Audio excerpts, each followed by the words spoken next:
اعوذ باللہ من الشیطان الرجیم بسم اللہ الرحمن الرحیم۔ السلام علیکم ورحمۃ اللہ وبرکاتہ۔ آج ہمارا قرآن انڈرسٹینڈنگ کا لیسن نمبر 11 کا پارٹ اے ہے، اور آج کے لیسن میں ہم سورۃ الاخلاص کو دیکھیں گے۔ لیسن نمبر 11 پارٹ اے اور بی کے اختتام پر ہم 131 نئے الفاظ پڑھنا سیکھ لیں گے جو قرآن پاک میں 30,797 بار آئے ہیں۔ یہ ابتدائی مکی صورت ہے، یعنی یہ مکہ کے ابتدائی دور میں نازل ہونے والی صورت ہے، کیونکہ ابتدائی دور میں سب سے زیادہ تبلیغ اللہ تعالیٰ کی وحدانیت اور رسالت کے حوالے سے تھی، تو اگر اس ٹائم پیریڈ کو مد نظر رکھیں تو یہ انتہائی اہمیت کی حامل ہے، کیونکہ یہ بالکل اسی موقع محل کے اعتبار سے نازل کی گئی تھی۔ یہ بہت چھوٹی مگر بہت اہم صورت ہے۔ نماز میں اس کو صرف اس وجہ سے مت پڑھیے کہ یہ چھوٹی صورت ہے، بلکہ اس کی اہمیت کو سامنے رکھتے ہوئے پڑھیے۔ یہ خالص توحید ہے، کیونکہ ہم جانے انجانے میں جو شرک کر بیٹھتے ہیں نعوذ باللہ، تو یہ اس لا علمی میں کیے جانے والے گناہ کا کفارہ بن سکتی ہے، لہٰذا اس صورت کا اہتمام ضرور کیا کریں۔ ہم لا علمی میں شرک کے مرتکب کیسے ہوتے ہیں، اس کے بارے میں آپ کو پچھلے لیسنز میں بتایا گیا ہے۔ آپ چینل پر جائیں، ساری ویڈیوز دیکھیں اور اس احتیاط کو ملحوظ خاطر رکھیں۔ اس سورت کا نام سورۃ الاخلاص ہے، یعنی جو کوئی اس کو سمجھ کر پڑھے اور اس پر ایمان لائے تو اس کا عقیدہ خالص ہو جائے۔ یہ سورت 1/3 قرآن کے برابر ہے۔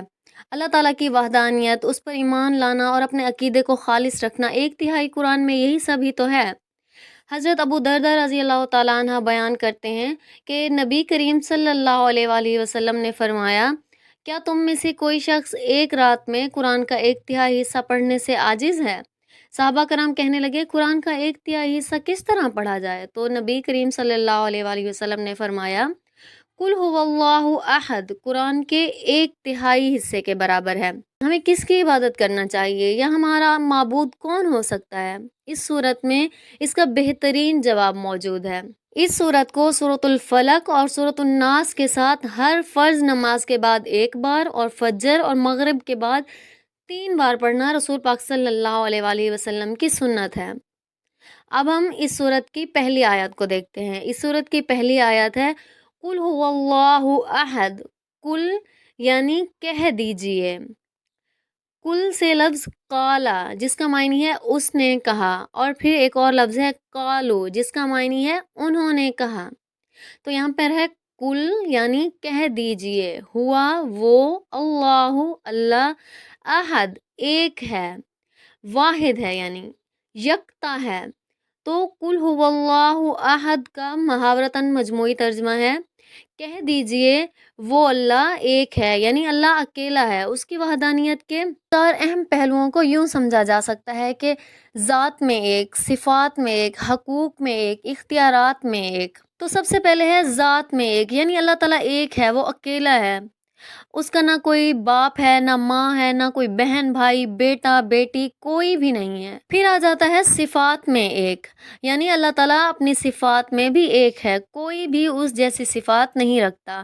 مثلاً کوئی غائب کو نہیں جانتا، کوئی اس کے جیسا نہیں بن سکتا، نہ کوئی کسی کی مدد کر سکتا ہے۔ پھر آ جاتا ہے حقوق میں ایک، پوجا پرستش اور عبادت صرف اللہ تعالیٰ کا حق ہے، رکوع سجدہ دعا وغیرہ صرف اللہ تعالیٰ ہی کو کرنا چاہیے۔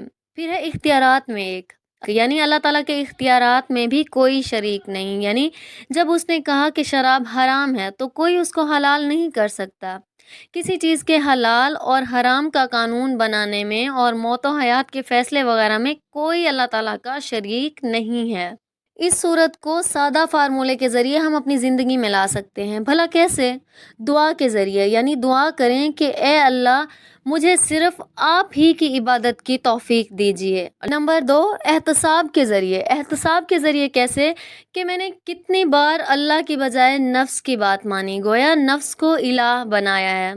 کتنی بار میں نے شیطان کی اطاعت کی، اس کی عبادت کی ہے، کیوں کی ہے؟ برے دوستوں یا چیزوں کے غلط استعمال سے۔ پھر نمبر 3 ہے پلان کے ذریعے۔ پلان کریں کہ خراب چیزوں، عادتوں اور دوستوں کو زندگی سے نکال دیں اور اللہ کے احکامات کے مطابق زندگی گزارنے کا پلان بنائیں۔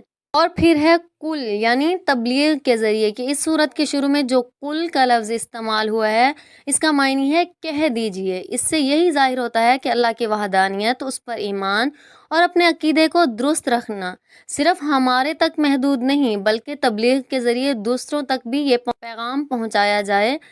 تو تبلیغ کے ذریعے بھی اس صورت کو اپنی زندگی کا حصہ بنائیں۔ ہمیں بھی تبلیغ کرنا ہے حکمت سے، بہترین انداز سے، جیسا کہ اللہ کے رسول صلی اللہ علیہ وآلہ وسلم نے کیا۔ توحید کو پھیلانے کے لیے اس صورت کو خاص طور پر لوگوں کو پڑھ کر سنائیے اور اس کے معنی سمجھائیے۔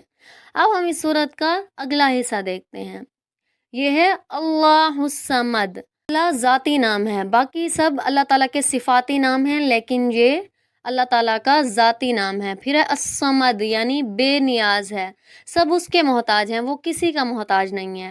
اللہ الصمد، اس کا محاورتاً مجموعی ترجمہ کیا ہوگا؟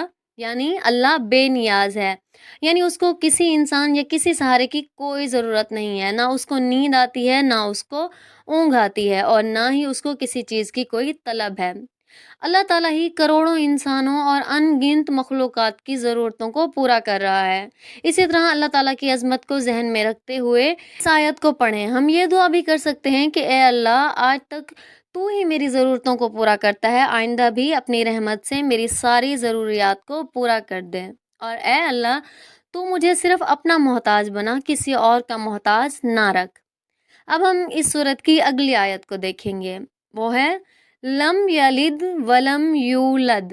لم نہیں، یلد اس نے پیدا کیا، ولم وا اور لم نہ، یولد وہ جنا گیا ہے، یعنی وہ پیدا کیا گیا ہے۔ لم یلد ولم یولد، تو اس کا محاورتاً مجموعی ترجمہ ہوگا نہ اس نے کسی کو پیدا کیا اور نہ اسے کسی نے پیدا کیا، یعنی نہ اس کی کوئی اولاد ہے اور نہ وہ کسی کی اولاد ہے۔ اس آیت کا مطلب یہ بھی ہے کہ اللہ تعالیٰ ہمیشہ سے ہے اور ہمیشہ رہے گا۔ اپنے تصور میں ہزاروں، لاکھوں، کروڑوں، بلکہ اربوں خربوں سال پیچھے جائیے تو اللہ تعالیٰ جب بھی موجود تھا اور اس سے پہلے بھی، اسی طرح آگے کا دور سوچتے چلے جائیے، اللہ تعالیٰ اس وقت بھی موجود رہے گا اور اس کے بعد بھی ہمیشہ ہمیشہ کے لیے۔ اللہ تعالیٰ نے انسانوں کو اولاد کیوں دی؟ جب انسان تھک جاتا ہے تو اولاد اس کا دل بہلاتی ہے، بوڑھا ہو جاتا ہے تو اولاد اس کا سہارا ہوتی ہے، مر جاتا ہے تو اولاد اس کا نام اور کام جاری رکھتی ہے۔ اللہ تعالیٰ ان ساری کمزوریوں سے پاک ہے، وہ تھکتا نہیں ہے، نہ ہی وہ اکتاتا ہے اور نہ وہ بوڑھا ہوتا ہے، وہ ہمیشہ سے ہے۔ اس کا کوئی باپ نہیں، نہ اس کی کوئی ماں ہے، وہ ہمیشہ رہے گا۔ اس کو اولاد کی یا کسی بھی سہارے کی کوئی ضرورت نہیں ہے۔ اس آیت کو پڑھتے ہوئے اس پیغام کو 200 کروڑ عیسائیوں تک بہترین انداز میں محبت اور حکمت کے ساتھ پہنچانے کی ذمہ داری کو محسوس کیجیے۔ جو یہ غلط عقیدہ رکھتے ہیں کہ نعوذ باللہ عیسیٰ علیہ السلام اللہ تعالیٰ کے بیٹے ہیں۔ اب ہم اس صورت کی آخری آیت کو دیکھیں گے، وہ ہے وَلَمْ يَكُنْ لَهُ كُفُوًا أَحَدٌ۔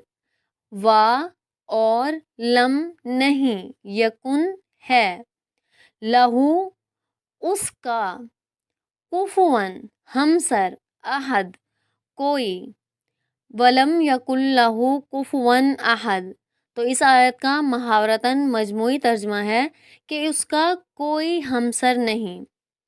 دل میں اللہ تعالیٰ کی عظمت ایسے چھائے کہ کوئی بھی دور دور تک نظر ہی نہ آئے، نہ ذات میں، نہ صفات میں، نہ حقوق میں اور نہ ہی اختیارات میں۔ اس دنیا میں اربوں خربوں کلومیٹرز کی وسعت کو ذہن میں لائیے اور محسوس کیجئے کہ اتنی وسیع کائنات میں اللہ تعالیٰ کے سوا کوئی خالق نہیں، کوئی معبود نہیں، اور دعا کیجئے کہ اے اللہ میرے یقین کو پکا کر دے کہ تو میری ہر ضرورت کے لیے کافی ہے، اور احتساب کیجئے کہ خاص کر جب میں طاقتور یا بڑے لوگوں کے درمیان ہوتا ہوں تو کیا میں ان سے امید رکھتا ہوں، انہی کو طاقتور سمجھتا ہوں یا کسی اور سے ڈرتا ہوں؟ اور پھر اللہ تعالیٰ کی صفات کے بارے میں اور قرآن کی آیت میں خوب غور کرنے کا پلان بنائیے تاکہ اللہ تعالیٰ کی عظمت ذہن میں چھا جائے۔ سورت کو بہت زیادہ محبت اور عقیدت سے پڑھیے۔ ایک صحابی نماز کی ہر رکعت میں سورت اخلاص پڑھتے، پھر کوئی اور سورت۔ رسول پاک صلی اللہ علیہ وآلہ وسلم نے ان سے سوال کیا کہ وہ ایسا کیوں کرتے ہیں، تو انہوں نے کہا کہ مجھے اس سورت سے بہت محبت ہے۔ تو رسول پاک صلی اللہ علیہ وآلہ وسلم نے فرمایا اس صورت سے تمہاری محبت نے تمہیں جنت میں داخل کر دیا۔ تو یہ محبت کس طرح آئے گی؟ نوٹ کریں کہ اللہ کے رسول صلی اللہ علیہ وآلہ وسلم نے اس صورت سے محبت کا ذکر کیا ہے، نہ کہ بار بار پڑھنے کا۔ تو ہمیں اس صورت سے محبت پیدا کرنے کی پوری کوشش کرنی چاہیے۔ یہاں پر میں آپ کو چند مفید مشورے دینا چاہوں گی جن کے ذریعے آپ اس صورت کی محبت کو اپنے دل میں پیدا کر سکتے ہیں۔ سب سے پہلے شرک کی قباحت پر غور کریں اور اللہ تعالیٰ کا شکر ادا کریں کہ اس نے حق بات مجھ تک پہنچا دی۔ اس کائنات کا مالک کون ہے، کیسا ہے، وہ مجھ سے کیا چاہتا ہے۔ اگر خدا نہ خواستہ مجھے یہ پیغام نہ ملتا تو ظاہر ہے ہم گمراہی میں پڑ جاتے، اس لیے توحید کی اس صورت کو شوق اور محبت سے پڑھا کریں۔ اگر آپ کا کوئی رشتہ دار یا دوست کسی بڑے عہدے پر فائز ہو یا کسی اور حوالے سے مشہور و معروف ہو تو مختلف مواقع پر آپ خوشی کے ساتھ اس کا ذکر کریں گے اور اس بات پر فخر محسوس کریں گے۔ اس مثال سے یوں سمجھ لیجئے کہ اللہ تعالیٰ جو ہمارا خالق، مالک اور رازق ہے، وہ ہم سے 70 ماؤں سے بڑھ کر محبت کرتا ہے۔ ہم کیوں نہ اس کا بار بار ذکر کریں اور دل سے کریں، جس طرح ہمیں سورۃ اخلاص میں سکھایا گیا ہے۔ اللہ تعالیٰ کی صفات پر غور کریں تو ہمیں یقین ہو جاتا ہے کہ دنیا کی کوئی بڑی سے بڑی ہستی اس کی برابری نہیں کر سکتی۔ یوں توحید کی اس صورت سے مزید محبت بڑھ جاتی ہے۔ بھی چیز کے بنانے میں، حکمت میں، پرورش کا خیال رکھنے میں، قوت اور طاقت میں، محبت میں اللہ تعالیٰ کے جیسا کوئی نہیں ہے، اس کے جیسا معاف کرنے والا کوئی نہیں ہے۔ لوگ پھسلنے اور گرنے والوں کو ناپسند کرتے ہیں اور اللہ معاف کرنے والوں کو پسند کرتا ہے۔ اس کے جیسا دینے والا کوئی نہیں ہے۔ لوگ مانگنے والے کو پسند نہیں کرتے اور اللہ مانگنے والے کو ہی پسند کرتا ہے۔ اس کے جیسا ہر ضرورت کا محبت سے خیال رکھنے والا کوئی اور نہیں ہے۔ اللہ تعالیٰ کے 99 نام ہیں، ہر صفت میں اس کے جیسا کوئی نہیں ہے، نہ تھا، نہ ہے اور نہ ہوگا۔ تو آج کا ہمارا لیسن یہیں پہ ہی ختم ہوتا ہے۔ انشاءاللہ اگلے لیسن میں ہم گرامر سیکھیں گے، قرآن پاک کے مزید الفاظ کو پڑھیں گے، ان کے معنی اور مطالب کو سمجھیں گے۔ تب تک کے لیے اللہ حافظ۔